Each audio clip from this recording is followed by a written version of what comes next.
रामकृष्ण हरे सज्जन हो. आज आपणाला संत श्रेष्ठ तुकाराम महाराजांच्या अभंगावर विवेचन ऐकवित आहे.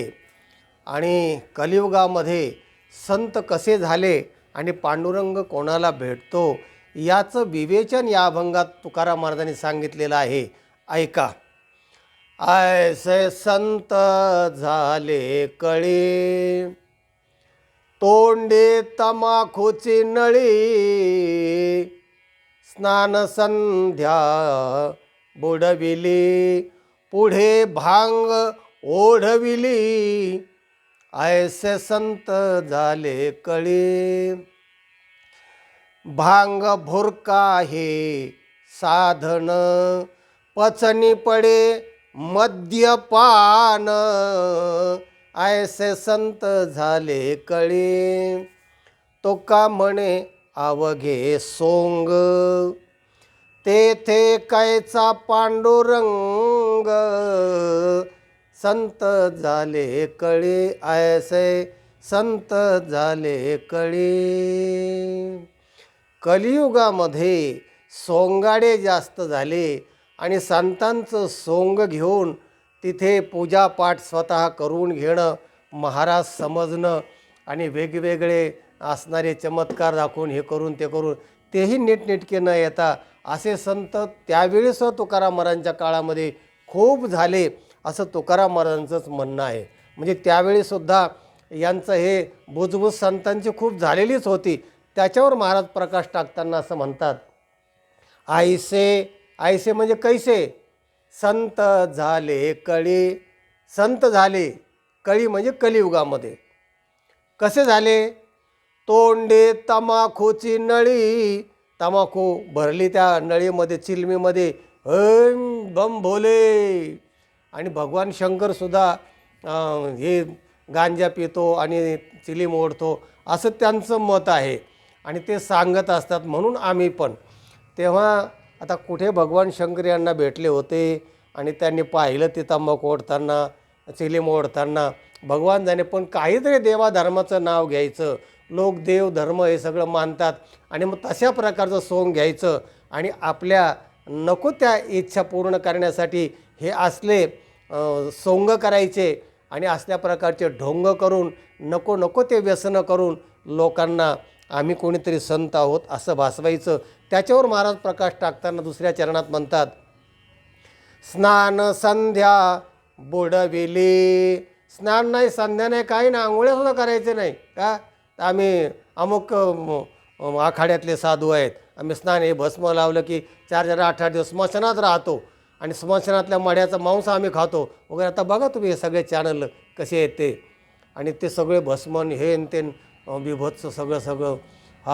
स्नान संध्या म्हणजे बाह्य स्वच्छता, आंतर स्वच्छता दिसतच नाही आहे, कारण आपल्यालाही दिसत नाही. पण आंतर स्वच्छता त्याची तर नसतेच.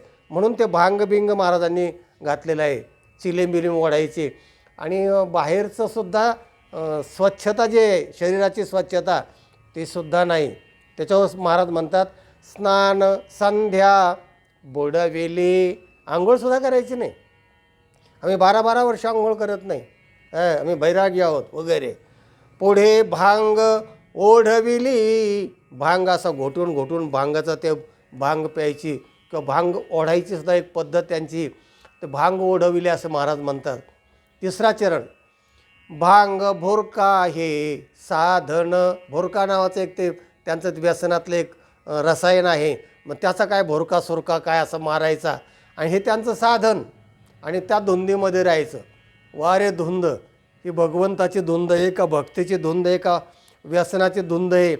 तर महाराज म्हणतात अशा प्रकारचे हे कलेतले साधनं झालेले आहेत.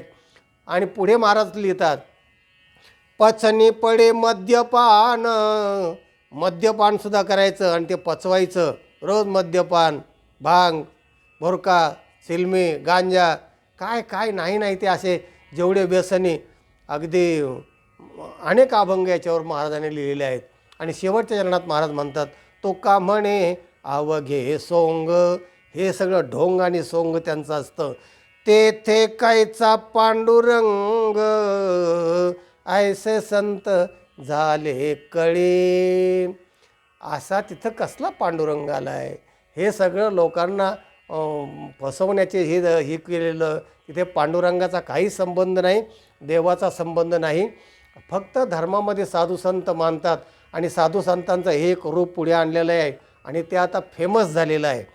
तर ते अशा प्रकारचे संत आणि साधू असतात हे महाराजांनी या अभंगामध्ये सांगितलेलं. कलियुगामधले म्हणजे त्यावेळीसुद्धा होते तुकाराम महाराजांच्या काळामध्ये आणि त्याच्यावर हा प्रकाश टाकलेला आहे. परमार्थाची दोन रंग आहेत, एक अंतरंग आहे आणि दुसरं बहिरंग आहे. तर अंतरंग जे आहे ते आहे मन, बुद्धी, चित्त आणि अहंकार हे शुद्ध करणं, निष्काम सेवा करणं, या नवविधा भक्ती करणं. हे अंतरंग जे आहे मन शुद्ध करणं हे अंतरंगातलं झालं. ते काय दिसत नाही. आणि बहिरंग काय आहे, बहिरंग लक्षणं कशी असतात तर ते माळा मुद्रांची भूषणं, जटा विटा सगळं त्रिशूल काय असेल ते जे प्रत्येकाचे वेगवेगळ्या प्रकारचे भूषणं ते लोकांना दिसतात की लगेच लोक पाया पडायला लागतात.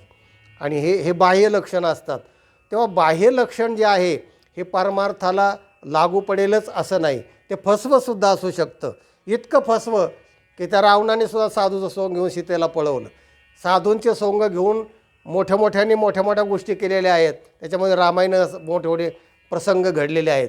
तेव्हा अशा प्रकारचे असणारे जे लोक आहेत की जे त्याचं बाह्य लक्षण असं भासवतात की संत काय करतो आहे असा, त्याच्यापेक्षा नटतात जास्त.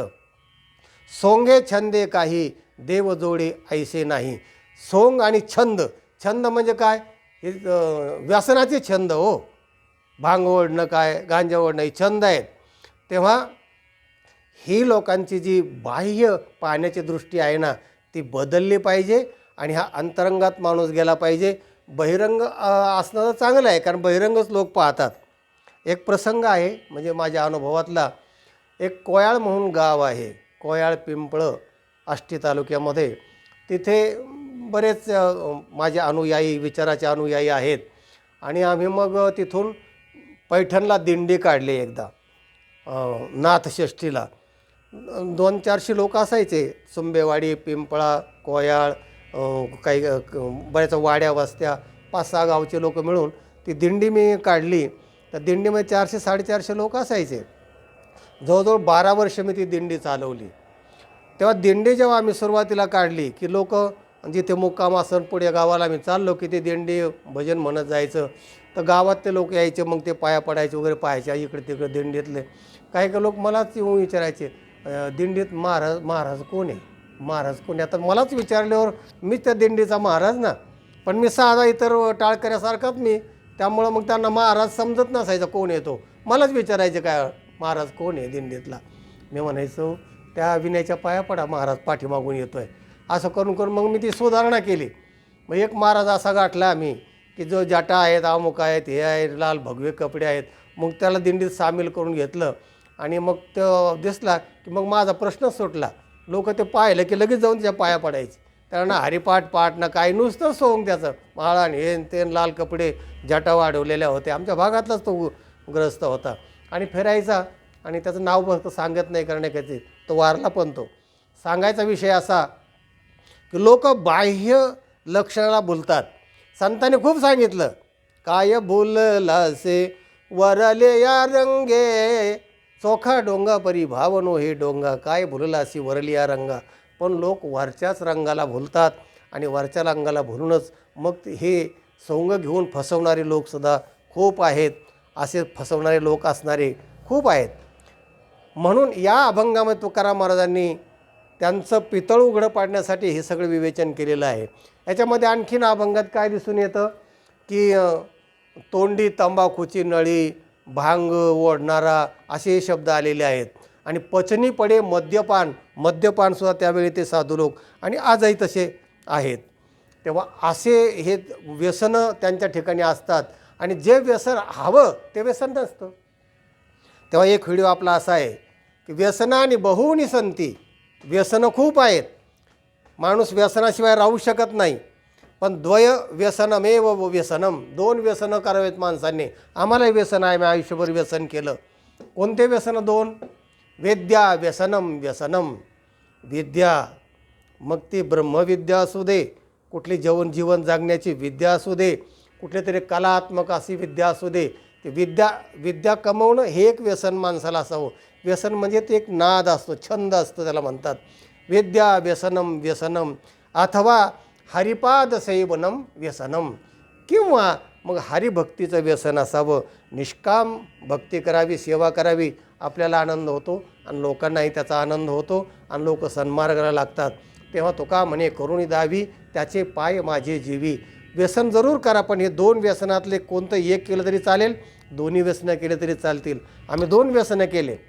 अथवा हरिपाद सेवनम म्हणजे भगवत भक्ती तर केली, आणि विद्या व्यसनम व्यसनम, सगळ्या विद्या आम्ही अभ्यासल्या. अनेक वर्षानुवर्ष त्या विद्येत, व्याकरण असू दे, वेदांत असू दे, सगळे शास्त्र असू दे, पुराण असू दे, वेदापासून जे तत्त्वज्ञान आहे ना, सगळं आयुष्य आम्ही त्यात घातले. दोन्ही व्यसन आम्ही केले, आम्ही आनंदी झालो. आपणही आनंदी व्हा. विद्या व्यसन तुम्हाला लागून घ्या. पण हे जे बाकीचे व्यसन आत्ता अभंगात महाराजांनी सांगितले, ऐसे संत झाले कळी, तोंडीत तंबाखूची नळी, चिलीम ओढणारे, स्नान सांध्या करत नाहीत, आणि पुढे भांग ओढविली, भांग पिणारे, भांग भुरका वगैरे असले व्यसन, पचनी पडे मद्यपान, तुका म्हणे अवघे सोंग, तेथे कैसा पांडुरंग. हा व्हिडिओ इतरांना पाठवा, लाईक करा. चॅनलला ज्यांनी सबस्क्राईब केलं नाही त्यांनी जरूर सबस्क्राईब करा. आनंदी रहा. रामकृष्ण हरी.